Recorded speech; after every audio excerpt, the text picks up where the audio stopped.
Olá, boa noite, bem-vindos a mais uma conversa da Livraria Galeria Tinta dos Negros com o blog Ler BD. A conversa de hoje vai ser com Ricardo Castro, editor das Edições do Tédio, e Daniel Seabra Lopes, antropólogo. Boa noite aos dois. Boa noite. Obrigado por participarem. Esta é uma daquelas conversas que já estava prevista quando a Tinta dos Negros estava de portas abertas, mas devido à pandemia, ao distanciamento social, vimos obrigados a adiar, em primeiro lugar, a sine dia, mas resolvemos fazer a conversa por Skype. A ocasião que nos traz aqui é a publicação pelas Edições do Tédio do Ricardo Castro, esta publicação, Enterra-me de Pé, Estive de Joelhos a Vida Inteira, que se trata de uma publicação em serigrafia, caracteres móveis, em tipografia, com ilustrações do André Lemos, colecionando cerca de 10 ditados ou adágios da cultura cigana, que foram colecionados ou coligidos pelo Ricardo, e além do mais, esta publicação também tem um pequeno complemento, um caderninho, uma espécie de apenso, em que se reúne uma série de notas, ideias, subsídios para pensar precisamente a cultura cigana e, sobretudo, a cultura cigana em Portugal, ou portuguesa. Por isso mesmo, o convite foi estendido ao Daniel Seabra Lopes, antropólogo que publicou em 2008 pela Empresa de Ciências Sociais um livro intitulado Deriva Cigana, um estudo etnográfico dos ciganos de Lisboa. Portanto, a conversa parte do livro ou da publicação, mas depois estenderemos a temas um pouco mais latos. Ricardo, eu começaria precisamente a perguntar-te o que é que te levou a finalmente a coligir estes adágios e depois lançar numa publicação com estas características materiais. Olá aos dois. Então, esta é uma história um bocado comprida, passou por várias fases, sobretudo por várias desistências, porque primeiro aquilo que eu, falando na ideia principal que me moveu para chegar a um objeto destes, era tentar descobrir, sobretudo dentro do romani, a língua dos ciganos e os seus vários dialetos dispersos pelo mundo inteiro, tentar descobrir, por curiosidade de investigador amador, expressões, provérbios, palavras, contos, que de alguma forma descobrir se na língua deles, nos dialetos deles, existiam da mesma forma aquela carga que nós normalmente, aquela carga pejorativa que nós normalmente associamos, que estão associados a alguns dos nossos provérbios e a uma grande parte dos nossos provérbios anglo-saxónicos. Ou seja, resumindo, a ideia era tentar descobrir no romani se na língua deles haveria da mesma forma essa carga negativa, que normalmente, se olharmos para os nossos provérbios, todos eles têm sempre uma carga bastante moralista, extremamente educativa, no sentido negativo, pronto, por aí fora. E eu, muito inocentemente, parti daí e foi desbravando algum caminho, lendo bastante. Entretanto, fui fazendo algum levantamento de expressões, de algum linguajar, sobretudo do Caló, sendo que o Caló, e o Daniel saberá explicar isto melhor, o Caló não é propriamente uma língua, uma linguagem, nem sequer um dialeto. É uma comunhão entre o espanhol, o português e alguns termos romani. E, sobretudo, outra ideia essencial era ao longo desta investigação fui descobrindo o quão maravilhosos eram os provérbios que estavam associados à cultura cigana, que estavam associados ao Romani, e que estavam sempre muito associados ao estilo de vida deles, na sua grande maioria. Um estilo de vida nómada, e esses provérbios tinham uma beleza tão grande que facilmente fiquei comovido com essa lado mais singelo, digamos. Desculpa, eu não te quero interromper, mas de facto estavas a identificar, acho muito bem, que a esmagadora maioria dos ditados provérbios populares portugueses tem uma carga moralista. E, de facto, olhando para alguma das coisas que coligiste aqui, por exemplo, se falares a um cavalo, não esperes resposta. Ou, se queres ver os peixes, não tures a água. E isto lembra-me um pouco, às vezes, os koan da filosofia zen, não é? Que é um pouco absurdo, pouco anedótico, mas, no fundo, depois temos que parar para pensar mesmo o que é que eles querem dizer. Não é propriamente uma lição, mas, ao mesmo tempo, obriga-nos a pensar naquilo que estão a tocar, não é? Sim, e há um bocado, para terminar, essa questão desse lado do significado, algum significado extrapolado que eu retirei dos provérbios Romani, foi que, e por inversão, sobretudo nos nossos, há sempre essa carga, para além dessa carga moralista, há sempre uma carga bastante ligada ao trabalho, e por oposição com os provérbios Romani. Ou seja, há sempre fiquei sempre com a sensação que nos nossos provérbios há sempre aquela moralidade do fazer bem, do produzir, do bom comportamento. E no lado Romani, isto de uma forma bastante generalista, obviamente, do lado Romani havia sempre aquela ligação inata ao modo de vida deles, e de alguma forma um certo prazer, uma certa diversão antiprodutiva, mas isso, pronto, sou eu que depois lá no texto meto essa acha, que é bastante discutível, e se calhar no fundo é o cerne de todas as questões e de toda a raiva histórica que há contra uma determinada etnia. Parece-me que parece que uns, por não produzirem o mesmo que os outros, são postos. Pronto, e obviamente tinha que convidar o André Lemos, porque os provérbios, muitos deles tocavam-me a mim e tocavam-lhe a ele também. Inclusivamente ele dá-lhe ali uma chega num certo autorretrato no provérbio, num dos provérbios, que depois as pessoas, depois de comprarem a edição, verão qual é que é. Portanto, acho que fiz este aglomerado, esta escolha, sobretudo.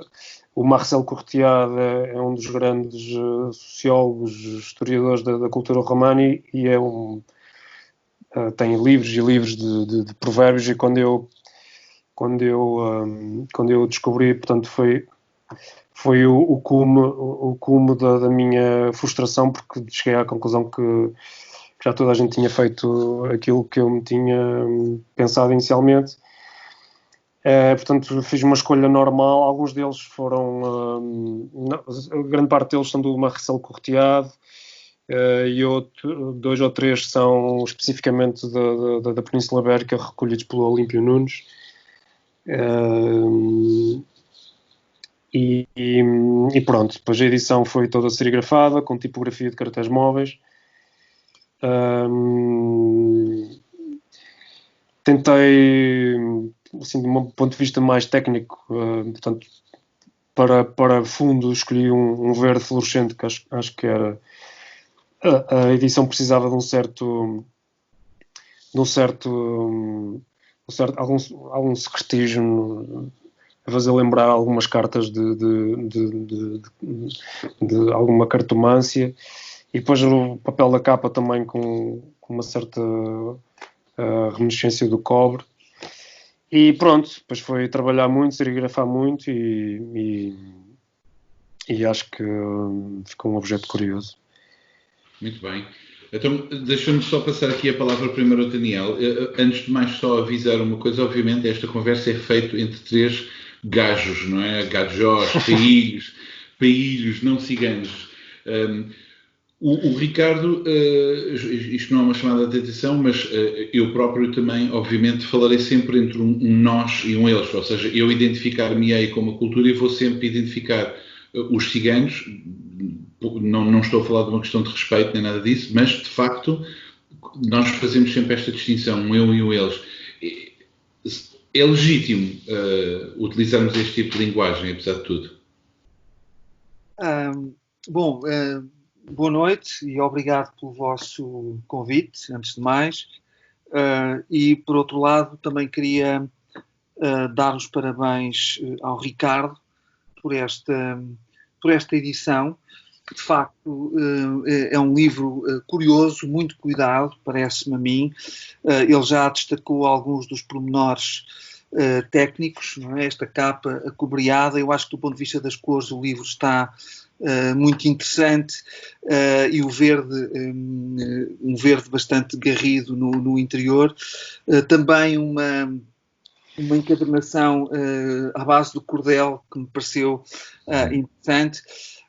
E, claro, os desenhos do André Lemos, o meu amigo André Lemos, que com muito agrado revi aqui neste volume.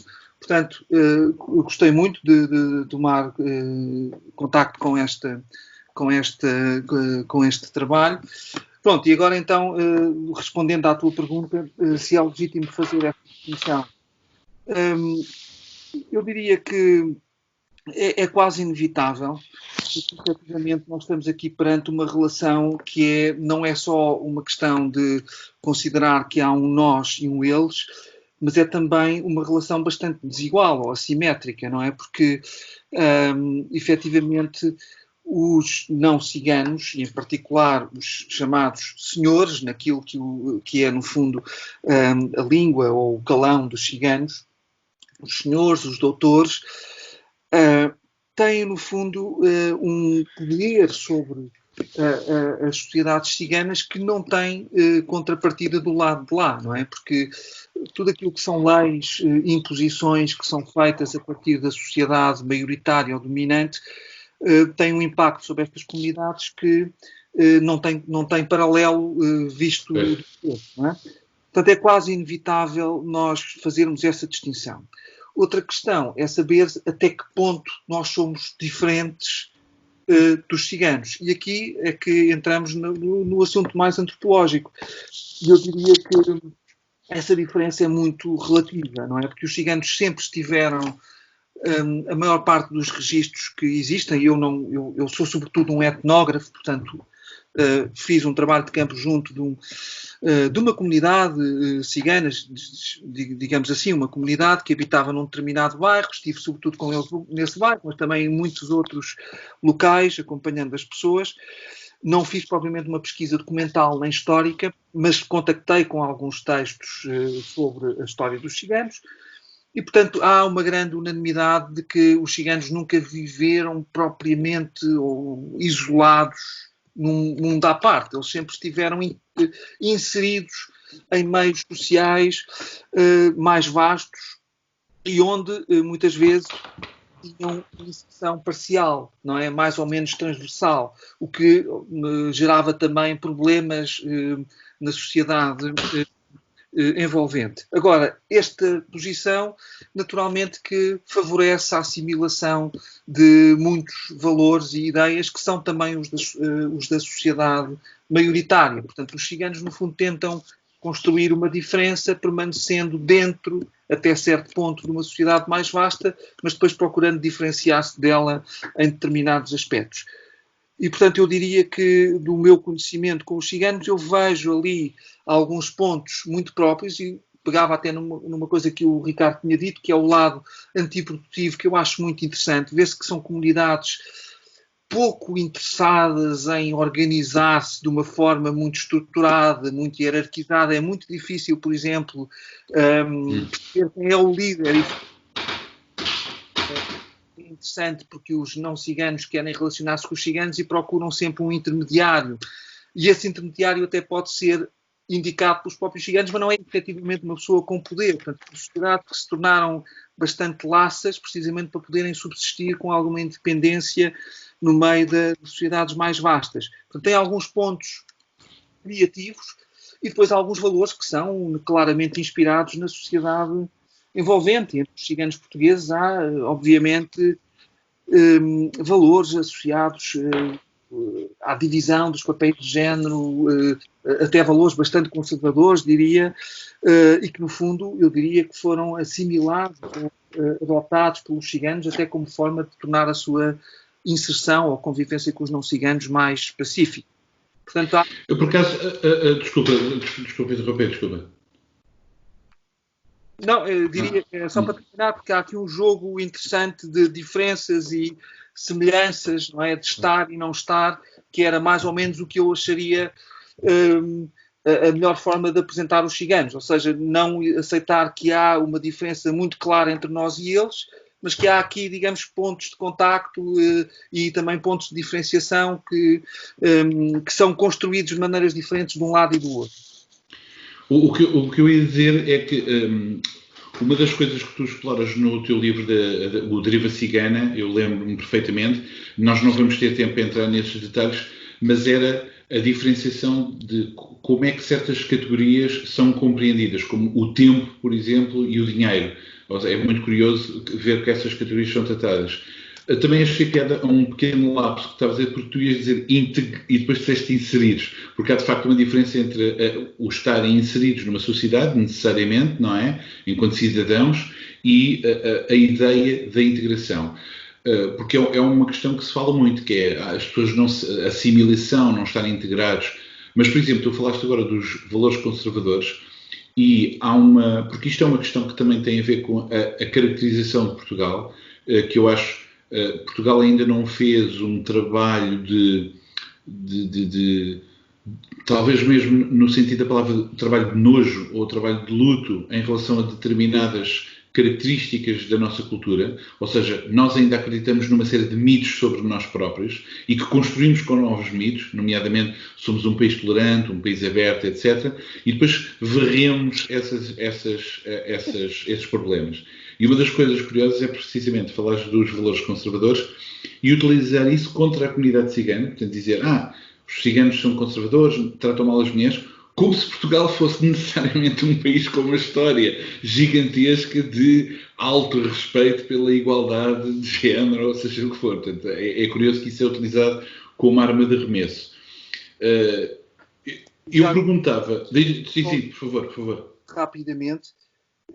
Sem dúvida que é uma questão muito delicada, porque há muito essa tentação e é fácil fazer essa acusação, e portanto isso é que eu acho que o assunto é delicado, mas mesmo reconhecendo que há um grande conservadorismo e grande divisão entre determinados papéis de género, há também aspectos entre os ciganos que são, eu diria, muitíssimo interessantes desse ponto de vista, como por exemplo o facto de, tanto quanto eu me lembro, os ciganos não terem propriamente uma divisão de tarefas no sentido de as mulheres ficam em casa e os homens vão trabalhar, não é? Que era o clássico nas sociedades camponesas ou sociedades não ciganas. Ou seja, a questão da integração do trabalho no meio de uma vida familiar, que de resto se sobrepunha ao próprio trabalho, isto é muito interessante, e também tem a ver com as tais questões antiprodutivas, como o Ricardo dizia, ou seja, a ideia de não ver no trabalho um bem supremo, mas de aceitar o trabalho enquanto ele esteja também, não entra em conflito com a família. Isto leva a que, no meio de todas as grandes diferenças que existem de género, há também sinais de igualdade que os ciganos sempre praticaram e nós estamos agora aos poucos a aprender, nomeadamente esta ideia da feminização de setores de atividade que tradicionalmente eram setores desempenhados por homens. No caso dos ciganos, o trabalho sempre foi dividido naturalmente pelos dois géneros sem grandes preocupações. Depois, evidentemente, havia outro tipo de formas de distinguir os comportamentos. Portanto, eu também aí, nessas questões de género, acho que temos que ter, de facto, algum cuidado, não é? Não, é fácil fazer... Sim, sem dúvida, sem dúvida. Só estava a identificar que, de facto, às vezes é utilizado como uma arma de arremesso, mas como se quem está a utilizar essa arma não tivesse também um historial problemático nesse sentido. Aliás, eu perguntava se, não querendo menosprezar a utilização da palavra racismo e dizendo para evitá-la, mas eu penso que aqui também há uma mistura com um certo classismo, não é? Com um certo preconceito em relação a classes económicas, não é? Porque usualmente a comunidade cigana é associada com uma determinada classe social particularmente pobre ou com problemas.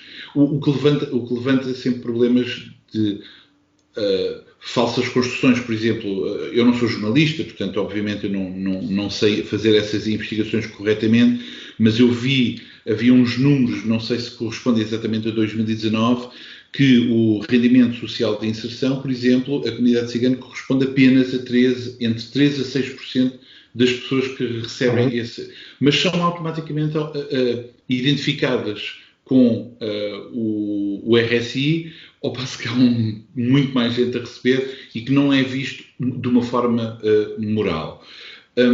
Eu agora colocava uma pergunta que se calhar começava pelo Ricardo, que é... não querendo, obviamente, folclorizar, porque, aliás, as comunidades ciganas são muito diferentes. Eu parto do pressuposto que as comunidades de Lisboa sejam muito diferentes das de Coimbra ou de Beja, e parto do pressuposto que são extremamente diferentes das espanholas, das inglesas, das romenas, das russas, etc., que existam diferenças fundamentais. Mas eu perguntava, sem querer folclorizar, existe uma associação, sobretudo, a uma cultura, vamos dizer, oral. Música, contos, etc. E lá está, provérbios. Este teu projeto poderia ser visto como uma tentativa, digamos assim, de continuidade, mas escapando um pouco aos livros, e isto com todo o respeito para o Daniel e para a antropologia, mas escapando da ideia de estudos de campo, transformar numa cultura literária, digamos assim, uma cultura estética, tal como ela se integra precisamente num certo circuito deste tipo de produtos. E utiliza a palavra produtos quase de uma maneira provocatória, claro. É uma pergunta... Eu acho que o lado exótico, o lado estético, ou a estetização da cultura cigana sempre existiu, ou seja, mas que nunca transbordou para as áreas mais abrangentes da sociedade, ou seja, nunca se normalizou. E essa estetização, o meu projeto inicial era precisamente não cair nesse facilitismo do exotismo e não querer bater novamente na tecla de um certo exotismo, de uma certa romantização da produção. Mas a verdade é que acabei por me deixar ir por essa via e por uma certa fração social e acabei por dar como falhado a ideia inicial. Contudo, se calhar, e era aí que eu queria chegar, se calhar faz todo sentido que essa tecla seja carregada com mais força, ou seja, que nós, mais uma vez, e falando naquela questão do produtivo, eu com certeza que provavelmente aprendi mais sobre mim próprio e sobre a nossa cultura ao ler sobre daquilo que eu já conhecia, ou ao ler mais aquilo que eu não conhecia sobre a cultura cigana, do que eventualmente volumes e volumes de história da arte ocidental, Portanto, essa exceção eu acho que é fundamental, sobretudo confrontando com os nossos modos de vida e com os nossos objetos e com os nossos desejos e com o nosso comportamento e com os nossos... o próprio falar, quer dizer, nós somos os primeiros a apontar o dedo ao facto de que eles não se adaptam.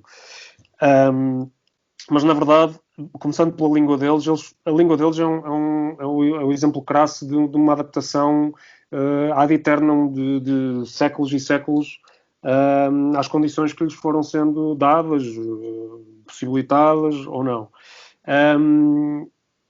E por inversão, do lado oposto, estamos nós altamente orgulhosos em cantar o hino sobre uma bandeira. E, portanto, as questões identitárias ou de identidade são altamente problemáticas. A questão da língua, que era, para mim, o melhor exemplo de uma certa insubordinação secular deles.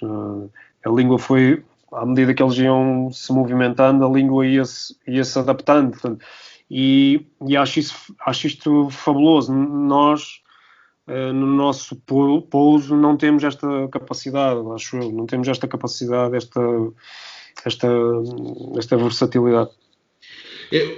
Eu, por acaso, eu tenho aqui uma citação que é uma expressão bastante feliz, apesar de ser uma realidade infeliz, que é da Maria Manuela Mendes, do Centro de Investigação Universitário do Instituto Universitário de Lisboa, que é estrangeiro interno.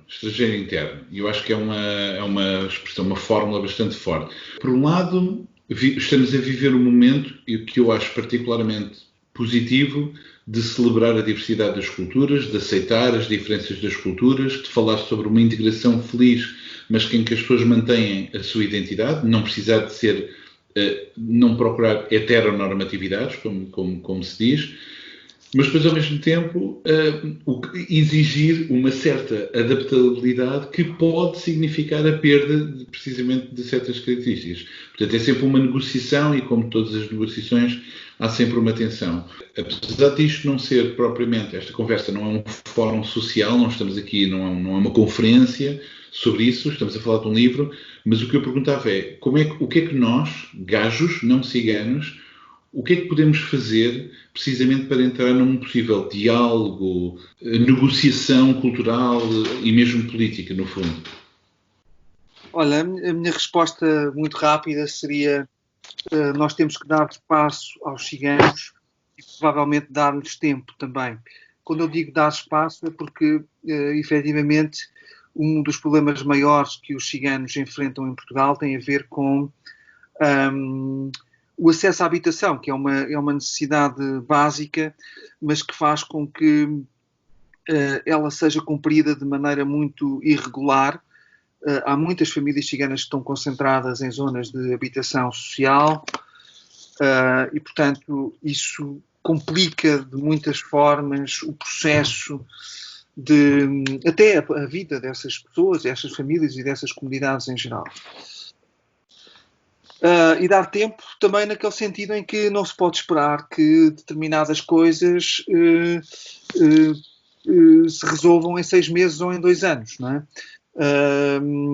E mesmo isto está sobretudo relacionado com a questão dos papéis de género, não é? Eu já tive a ocasião até de dizer isto noutro tipo de fóruns, mas acho que os ciganos têm direito à sua própria revolução feminista, que eu acho que inevitavelmente vão fazer.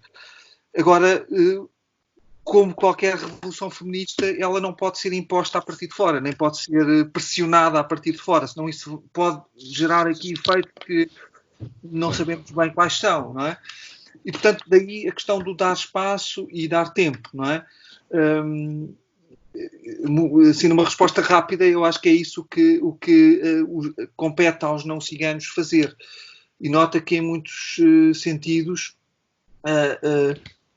não é isso que tem acontecido, não é? Os ciganos têm sido empurrados para zonas de habitação social, têm a sua própria subsistência tem estado muito condicionada, quer dizer, desde o exercício da venda ambulante até outro tipo de práticas, tudo isso tem sido muito condicionado e, precisamente, acaba por dar importância à questão do rendimento mínimo, porque não há muitas outras hipóteses, e, portanto, há aqui um conjunto de situações que eu acho que teriam que ser resolvidas. A própria escola é uma outra questão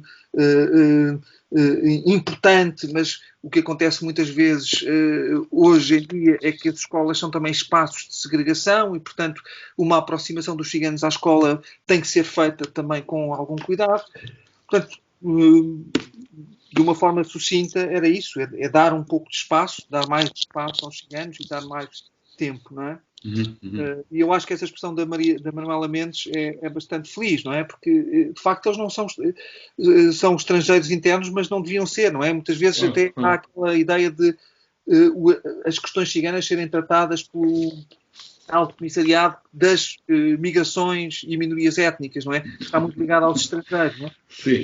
E isso são situações que mostram bem de que forma é que os ciganos, sendo cidadãos, muitos deles portugueses, não é? Alguns até podem ser espanhóis ou ter dupla nacionalidade ou assim, mas são tratados muitas vezes como estrangeiros, não é? Como se fossem estrangeiros. Só como parênteses, eu não me recordo de nenhum primeiro-ministro português ter mencionado diretamente que os ciganos eram portugueses como outros quaisquer. Não me recordo, e acho que isso foi assim na minha memória curta é marcante. Dizer isso em horário nobre, como se diz, acho que é importante. Pelo menos dá uma certa sensação de se colocar uma pedra bastante pesada sobre determinados assuntos. Já se sabe que isto de um dia para o outro as coisas esmorecem, mas acho que foi importante. Pois. Eu, por acaso, desculpem, eu não quero fazer humor barato, mas eu volto à questão social da pobreza, porque eu acho que são preconceitos misturados uns nos outros. Porque se uma pessoa atinge um determinado grau de classe média, ganha uma outra patina de respeitabilidade que retira desse tipo de representação. E eu lembro de uma piada, não sei se estão a ver o comediante, o Dave Chappelle, que tem uma piada sobre a Rua Sésamo. Não sei se lembram de uma personagem, em português era o Ferrão, que vivia dentro de um caixote de lixo e que estava sempre a queixar-se, estava sempre zangado. E ele faz uma piada porque diz: estás sempre zangado. E ele: eu vivo dentro de um caixote de lixo. Ou seja, é óbvio. Ou seja, porque realmente acusa-se isso, mas é uma pescada de rabo na boca, porque se as pessoas estão empurradas para uma determinada situação, as coisas não são... porque, obviamente, quem está de fora pensa estão assim porque tornaram o espaço daquela maneira. Mas não. Se são essas as condições que se lhe permitem, e o Daniel estava a lembrar-me agora de uma coisa, que é precisamente o cortar o espaço de trabalho. Isto já se verificou em Portugal noutros momentos para outras comunidades, não é? Comunidades não cristãs, sobretudo, na Idade Média portuguesa, em que determinadas profissões são totalmente interditas a pessoas dessas comunidades, portanto, leva a uma diminuição do acesso ao trabalho, ao emprego e depois, obviamente, a tudo aquilo que implica aí. Portanto, há uma série de acusações que se faz a uma comunidade, mas depois não há as condições para que essa comunidade saia precisamente dessas condições. Portanto, é um bocado difícil. Desculpem, isto não é uma pergunta, é simplesmente uma intervenção. Eu lembro-me de um provérbio que eu não cheguei a inserir dentro do livro, que era alguma coisa do género: quando se é pobre, o céu dá muitos filhos. Ou seja, toda essa... todos os problemas partindo de um determinado ponto só tem tendência a piorar daquele ponto de vista, não é? Muito bem. Olha, eu, como disse, seria uma conversa concentrada. Mais uma vez eu fico-vos agradecido de terem participado nesta conversa. Espero que o Enterra-me de Pé seja um livro com algum sucesso e recepção crítica, porque merece, e que realmente possa abrir espaço a discussões desta natureza. Portanto, obrigado, Daniel, e obrigado, Ricardo. Obrigado. E até breve, espero. Um abraço.